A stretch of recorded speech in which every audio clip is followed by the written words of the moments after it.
자, 오늘은 한국 가구업계의 거인 한샘 이야기를 좀 해볼까 합니다. 최근에 이 회사가 아주 크고 또 논란이 될 만한 결정을 내렸거든요. 창업자가 남긴 유산과 사모펀드의 차가운 계산, 이 딜레마 속으로 한번 들어가 보시죠. 이 모든 이야기의 한가운데 바로 3,400억 원짜리 자사주 소각이라는 좀 미스테리한 사건이 있습니다. 언뜻 보면 주주들 좋으라고 하는 거구나 싶지만 사실 그 속을 들여다보면 훨씬 더 복잡한 계산이 숨어 있어요. 오늘 저랑 같이 이 퍼즐 한번 풀어보시죠. 지금 벌어지는 일을 제대로 이해하려면요, 시간을 좀 거슬러 올라가야 합니다. 한샘 이야기의 맨 처음으로요. 모든 건 정말 아주 작은 곳에서 시작됐거든요. 바로 여기입니다. 이 비닐하우스에서 조창걸 창업주가 한국의 부엌 문화를 통째로 바꾸겠다는, 어떻게 보면 정말 혁명적인 꿈을 꿨던 거죠. 생각해보세요. 그때만 해도 다들 아궁이 쓰던 시절인데 이걸 현대식 입식 주방으로 바꾸겠다? 이건 뭐 시대를 한창 앞서간 생각이었습니다. 그리고 놀랍게도 그 예감은 정확히 들어맞았습니다. 70년대 아파트 붐이 일면서 한샘은 말 그대로 폭풍 성장을 했고요.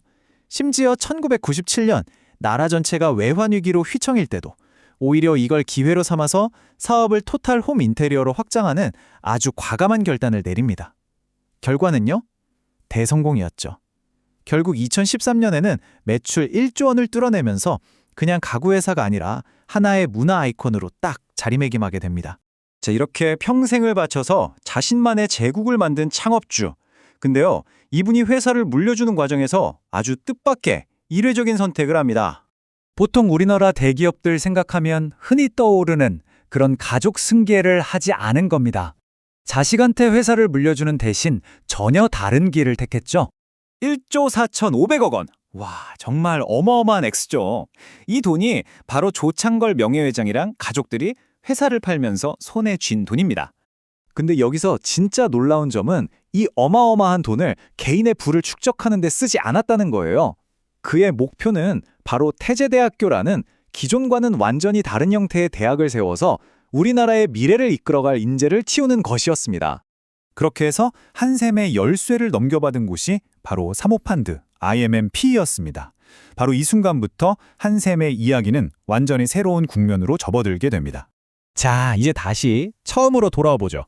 우리가 처음에 던졌던 그 질문, 3,400억 원짜리 미스터리, 이걸 지금부터 연결해 보겠습니다.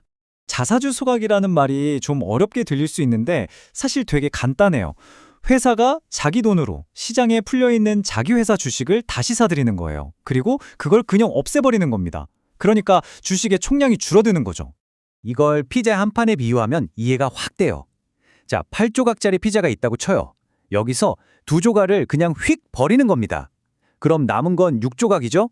조각 하나의 크기는 그대로인데 전체 피자에서 한 조각이 차지하는 비율은 훨씬 커지잖아요. 자사주 소각이 딱 이 원리입니다. 그 결과가 정말 드라마틱합니다. 자, 보세요.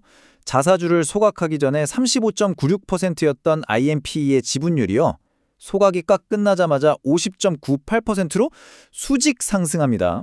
과반을 훌쩍 넘겨버리는 말 그대로 절대적인 지배력을 손에 넣게 되는 거죠. 그러니까 핵심은 바로 이겁니다. IMMPE는 자기 돈을 단 한 푼도 더 쓰지 않고 회사에 절대적인 경영권을 쥐게 되는 거예요. 시장에서 주식을 더 사들일 필요 없이 그냥 회사 돈으로 자사주를 사서 없애는 것만으로요. 그럼 이런 궁금증이 생기죠. 아니, 왜 이렇게까지 서둘러서 지배력을 강화해야 했을까요? 그 배경을 보면 상당한 재무적인 압박감이 느껴집니다. 상황이 이랬습니다. 2021년에 한샘을 인수할 때 주당 가격이 22만 원에 가까웠거든요. 근데 지금은 4만 원대까지 폭락한 상태입니다. IMMP 입장에서는 정말 막대한 투자 손실을 보고 있는 거죠. 속이 타들어갈 겁니다. 결국 이번 자사주 소각은 여러 마리의 토끼를 동시에 잡으려는 아주 치밀한 한 수였던 겁니다.